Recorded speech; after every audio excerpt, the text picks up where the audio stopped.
भगवान के निरंतर उनके कर्मों में लगा रहे, अर्थात भगवान की सेवा में लगा रहे, समाहित होकर के, एकाग्रचित्त होकर के भगवान के निरंतर लगा रहे हैं। ऐसे प्रवृत्ति वाले साकार ध्यान निष्ठा, भगवान के सगुण रूप का ध्यान करने वाले ऐसे व्यक्ति जो है सततम युक्ता तन्निष्ठा, केवल भगवान में ही मात्र निष्ठा है, भगवान में अपनी स्थिति बनाए रखा है, ऐसा व्यक्ति नित्यम समाहित चित्ता भक्ता सगुण वेजिना, अर्थात सगुण को जानने वाला, भगवान के सगुण स्वरूप को जानने वाला, उसके महत्व को समझने वाला। तो हम आपको यथादर्शितम, जिस प्रकार के शास्त्रकारों ने बताया गया है कि भगवान का ऐसा स्वरूप होता है, उस प्रकार के स्वरूप का, और जो भगवान ने गीता में अपने विश्व रूप को जो दर्शाया, दिखाया है अर्जुन को, इस प्रकार के रूप को देखते, विश्व रूप, सर्वज्ञ और सर्वशक्तिमान, ऐसे भगवान के रूप को देखता हुआ उपासते, अर्थात निरंतर ध्यान करता है। एक तो ये भगवान का रूप हो, अर्थात सगुण रूप का ध्यान करने वाले, और दूसरा है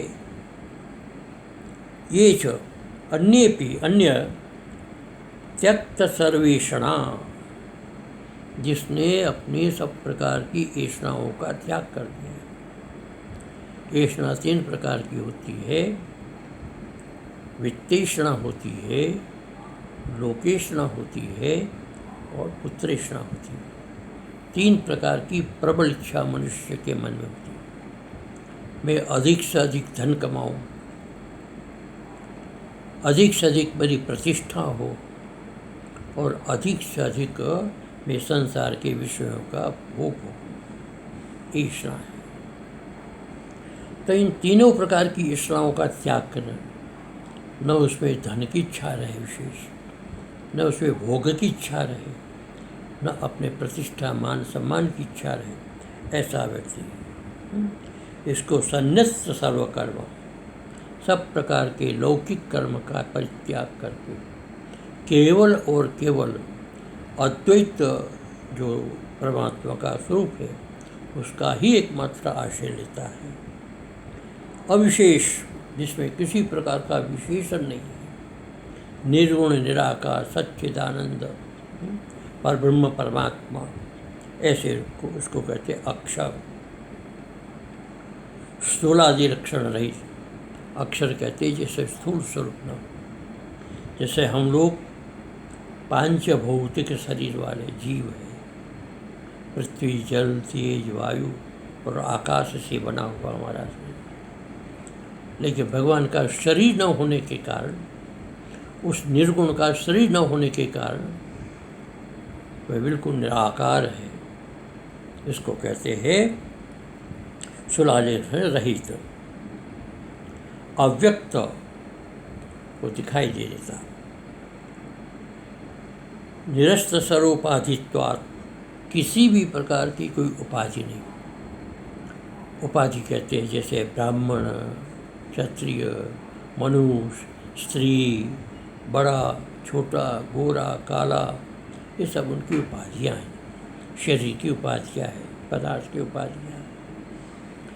लेकिन उस ब्रह्म के अंदर किसी प्रकार की कोई उपाधि नहीं, न तो गोरा है, न काला है, न लंबा है, न छोटा है, न हल्का है, न भारी है, इसमें किसी प्रकार का भाव नहीं। ऐसा निरस्त सर्वोपाधि, सब प्रकार की उपाधि से रहित, अविशेषित, किसी प्रकार का उसके अंदर विशेष नहीं।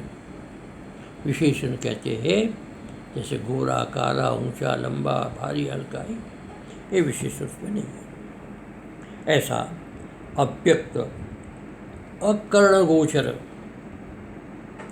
वह किसी के कर्ण का गोचर नहीं है। कर्ण कहते इंद्रियों को, न आँख से देखा जा सकता है, न कान से सुना जा सकता है, न नाक से सूंघा जा सकता है, न रस से जीवा से उसका चखा जा सकता है, न त्वचा से उसका स्पर्श होता है। वहाँ तक के मन से भी उसका चिंतन नहीं हो पाता, मन भी मन के पकड़ में भी हो नहीं जाता है। अकरण गोचर, कारण और करण से अगोचर, जो इसका विषय न हो, अर्थात न किसी इंद्रिय का विषय हो और न किसी मन का विषय हो, ऐसा निर्विशेष बुद्ध्यादि अगोचरम, बुद्धि से भी अगोचर, तर्क से भी न जाना सके, केवल और केवल अंतःकरण के अंतःवृत्ति से मात्र चैतन्य की अनुभूति हो, इसको कहते हैं निर्विशेष अगोचर। ईश्वर पर्युपास्य, ऐसे जो ब्रह्म की उपासना करते हैं, तेषाम, ये दोनों प्रकार के हो गए, निर्गुण की उपासना करने वाले और सगुण की उपासना करने वाले, दो प्रकार के योग को जानने वाले, अर्थात दो प्रकार की भक्ति को करने वाले जो योगी है, जो भक्त है।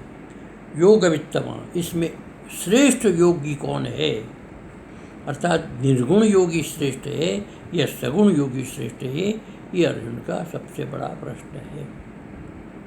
भगवान यहाँ पर अर्जुन को आगे उपदेश देंगे कि दोनों प्रकार के जो योग है सिद्धि को प्राप्त करवाते हैं, लेकिन जो निर्गुण की उपासना है वो कठिन है और सगुण की उपासना उसकी अपेक्षा बहुत सरल है।